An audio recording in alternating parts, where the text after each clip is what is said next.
I am not a financial advisor. This is not financial advice. Do your own research. Consult a professional investment advisor before making any investment decisions. This show is for entertainment only. Faites vos propres recherches.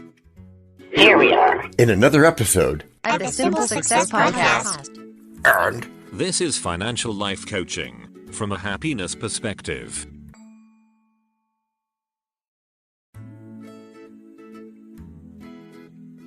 Are we still coaching happiness? You bet we are. But before we get to the business of the day, have you listened to last week's episode? Duh! We recorded the thing together. Of course I listened to it. Yes, DT. But there are other folks who would like to listen as well. In that case, look for Saving Pro Tips for Business Owners. Cool stuff there. Thanks, DT. Bienvenue et de quoi parle-t-on aujourd'hui? What we are talking about today, DT, is Saving Pro Tips for Families. Family finances. Ah, you mean that thing you are driving all of us to do. I am? What's that, DT? Saving. In other words, everybody must develop a savings culture. Oh, okay, yeah, you got that right. Saving is a foundation for future wealth. So, what's the deal with families? Families that save together grow financially together. What?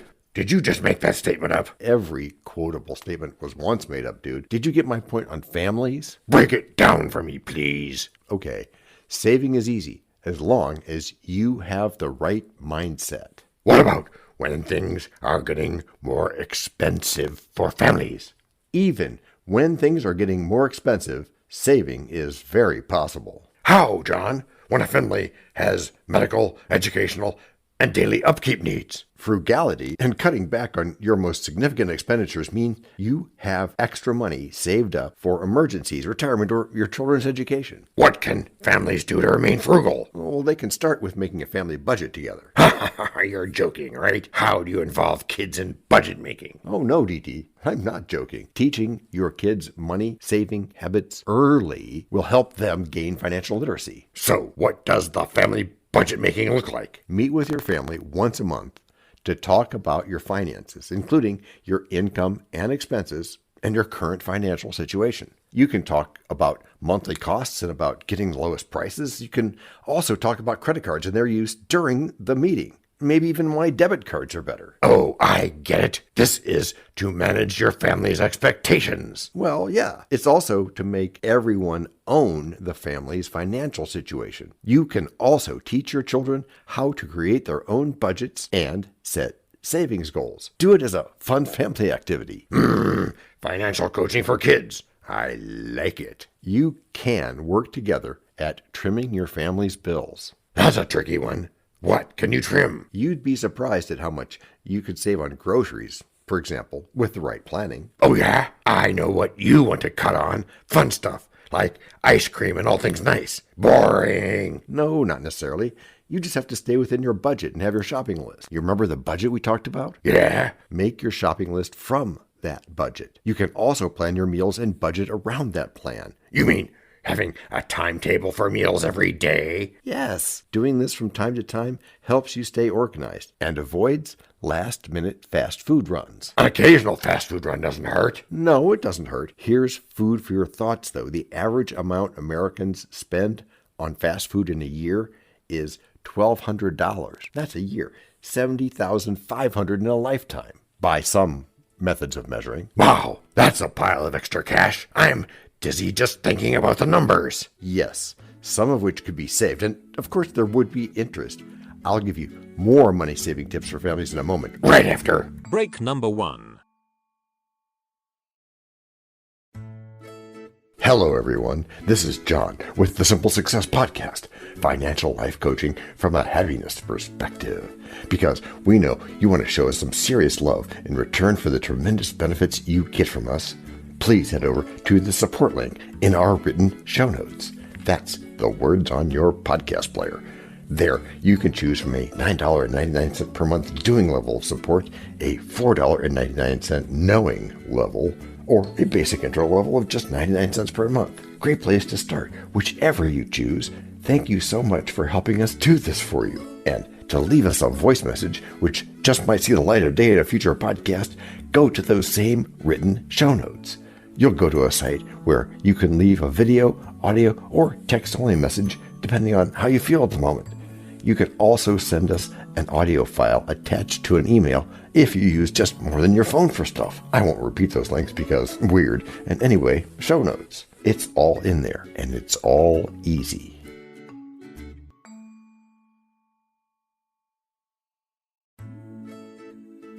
Welcome back. Before the break, you surprised me with the huge amounts that families in America spend on fast foods. Correct, DT?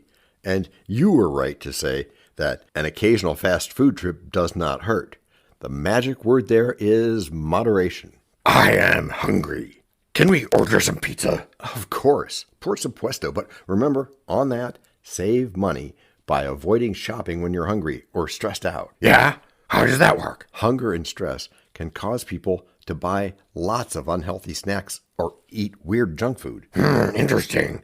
Plan to go to the grocery store when you're well-fed and relaxed, so you can stick to your budget and not spend too much on things you don't need. And save the money you would have wasted on impulse buying? Yeah, DD. One way to save money on groceries is to ensure your family eats everything you buy, along with avoiding food wastage. You can start a pantry challenge. A pantry challenge? What's that? Once every few months, hold a pantry cleanse, quote unquote, where you use up as many items from your pantry as possible before shopping for any new supplies. Ah, I know.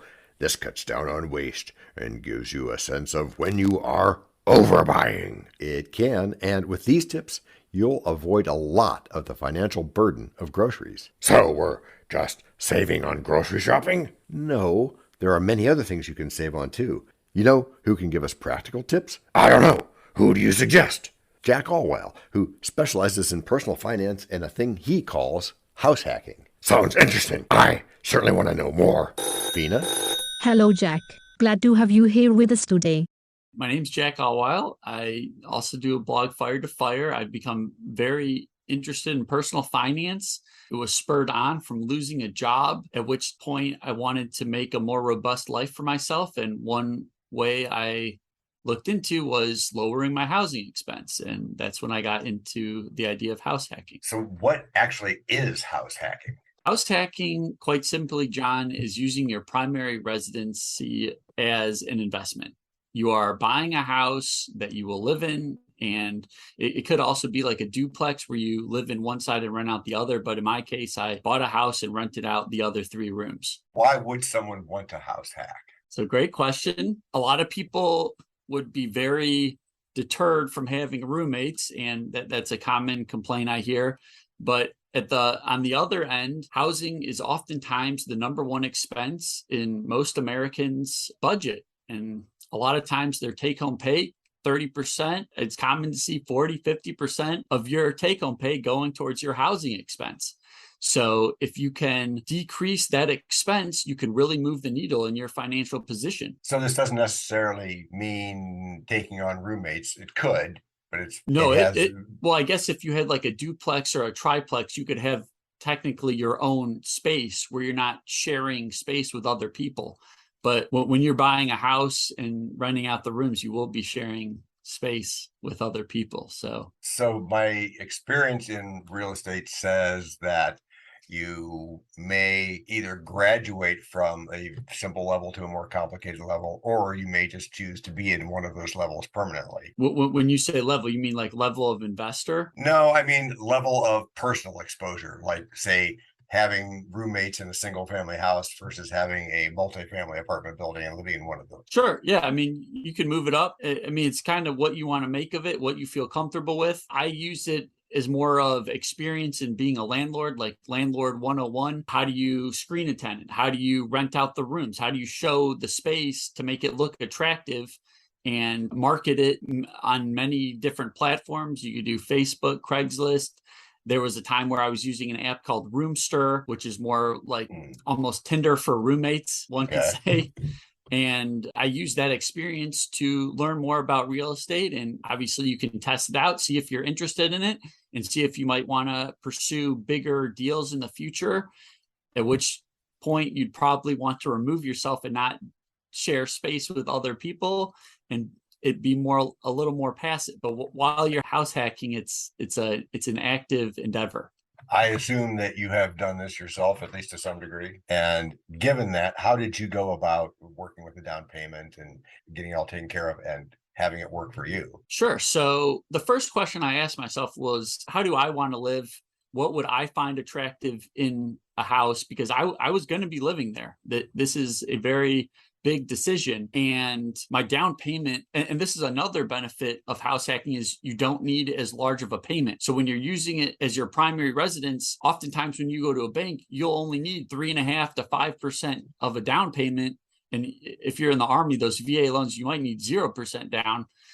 Whereas if you're going for an investment property, like on some of my other deals, oftentimes a normal bank would want 20 to 25% of a down payment. So that's kind of a cool lever that you can pull when house hacking. I needed 5% because this house was about to go into foreclosure, and they wanted 5 and not just the 3.5. And that ended up being about $13,000, which I had some in cash, but I had been working for about 5 years and I had been contributing to my 401k. And a cool feature of the 401k is if you needed to, you can take a loan from it. And that interest that you're paying is actually going back into your 401k account. So I actually took a loan from my 401k to help pay for some of that down payment. So that was how I financed that one. So if people want to get in touch with you to find out how to do this, or to work within your system, learn more about it, what's the best way for them to do that? Well, I'm the only Jack Allwile on LinkedIn. I'd say I'm the most active on that platform. And I answer to everyone that messages me. So feel free to reach out to me there. My blog is firedtofire.com.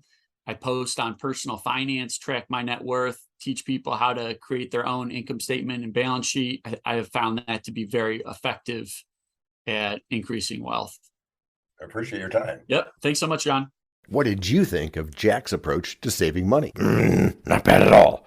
Maybe I should try out some of these tricks when I get a family, of course. You can start practicing earlier, even before the family comes. For example, you can cut back on subscriptions like cable TV, magazines, music apps, club memberships, and other such subscriptions. Should we live boring lives without entertainment, without streaming services, or streaming subscriptions? You expect me to say yes to that? You think I'm going to say only go to thrift stores? No, not at all. Have a family meeting and discuss what subscriptions you need and what things you can do without. There are also cheaper or free versions of some things which you can opt for. I know another area where the average family can save lots of monthly expenses. What, cheaper prices? Well, that'd be nice, but I'm thinking utilities like power, water, gas. There's opportunities there as well. But what's the point of saving as a family? Achieving the family's financial stability is the goal. Families should save with the goal of being financially stable and not having living expenses get the better of them. What is financial stability? According to the Aspen Institute, financial stability means having a positive cash flow, no harmful debt, an emergency fund, and public and workplace benefits. I see. And this financial stability is important, especially for families? I'd think so. Families need to have an income that regularly surpasses the cost of their expenses and no debts, whether they're medical, consumer, or student loans. Aha! Credit card debts are notorious with giving you a false sense of financial security. Are they really? I'm surprised that you've noticed this. Please explain this so that our friends may get it. People spend more when they pay with credit cards than when they pay with cash. Indeed. Families should be careful of what seems like quote-unquote free money, lest they fall into the credit card debt trap. Yeah, I remember we talked about something like that in the Shylock trap episode last year. That's right, we did. So what about this emergency fund thing? Good question, DT. Your emergency fund should be at least 3 to 6 months worth of expenses for a pretty frugal family. I am allowed to borrow at least 3 to 6 months worth of expenses? No, you're supposed to set aside that amount as cash you have for emergencies. That's your emergency fund. In other words, save for emergencies. What emergencies? You may not know up front. It could be medical, job loss, or accidents, anything unplanned. Such emergencies can throw you off financially. Oh, that's too much information. I think I need to process it. That's perfect. While you're thinking, go ahead and finish that $4 cup of coffee you got. But first, break number 2.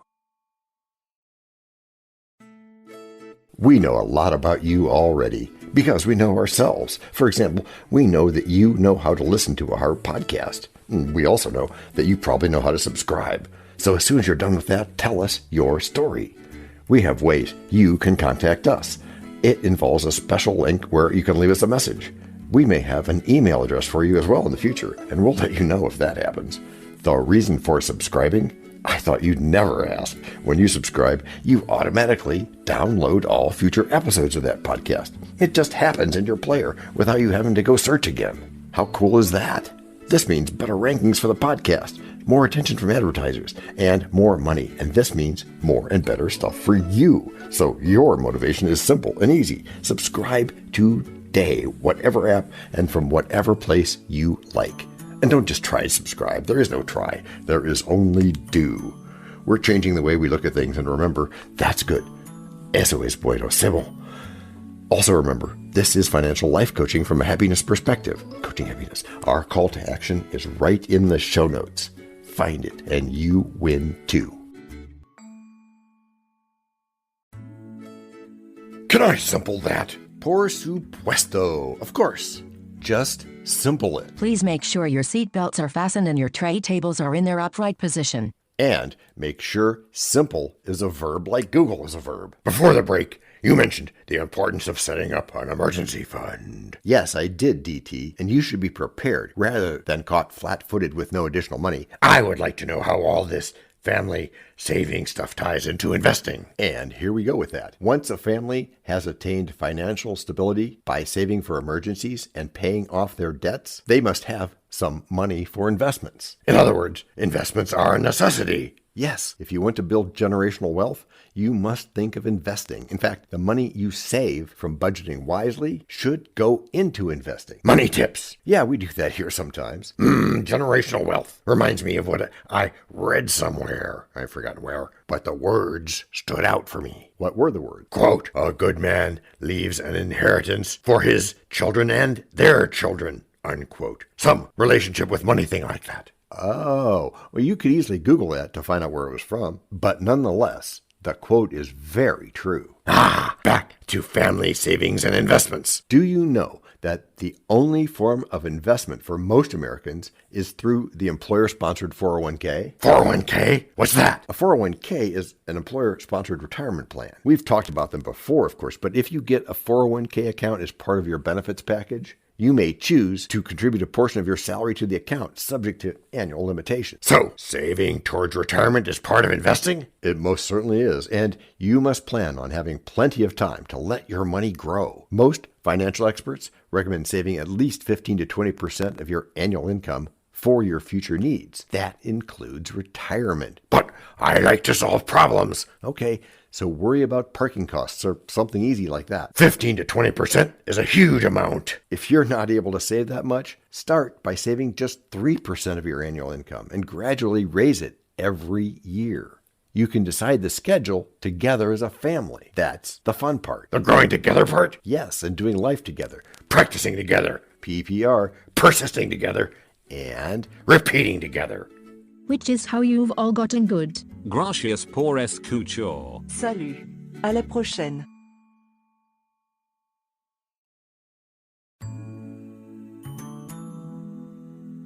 This podcast and our other podcast are productions of Little Red Hen Industries. The supporting cast who helps me bake the bread includes Techno King, John C. Brandy, Alter Ego, Doubting Thomas, Fact Checker, a small brown beef animal, very very small, seriously, tiny, facts really are not that big, French consultant, OpenAI, social manager, Virginia Mitchell, media expert, Favor Abbasi Ike, psychologist, William James, rabbit hole advisor, Dr. Mark Perrott, sound designer, Adobe's Creative Suite, Spanish consultant, Cameron J.K. Brandy, videographer, Eto Monkoshki, audio props, Les Paul, inspiration, many podcasts and other sources, and of course Napoleon Hill. We also have websites, and you can subscribe to both podcasts. You can even send us a video, audio, or text message. But of course, you'll have to head to the show notes, either on your phone or on the web, to get the links and stuff.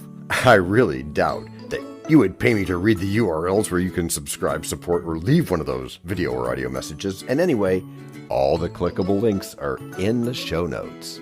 And before we forget, the artificial intelligence or AI voices you hear in our work come from Google, Amazon Polly, and OpenAI like we say in the show notes. We just love what AI can do when lovingly crafted. Finally, you can find us on Podmatch.com, Matchmaker.fm, Podbooker and Podcast Guests where we consider guests and consider guesting on other people's shows. And really finally, the music for our pods comes from Cute by Ben Sound and from Piano Background by Nick Simon Adams, as well as from AI MuseNet. The sound effect credits go to Jackson Academy Ashmore, Canusi G, Dr. Jekyll, Joe Payne, Everything Sounds, MK Play More Stories, ERH, Sand Emotions, Big Pickle 51, and Just Kidding. Yes, that's his or her name. All on freesound.org. Also, languages are the bomb. Paul.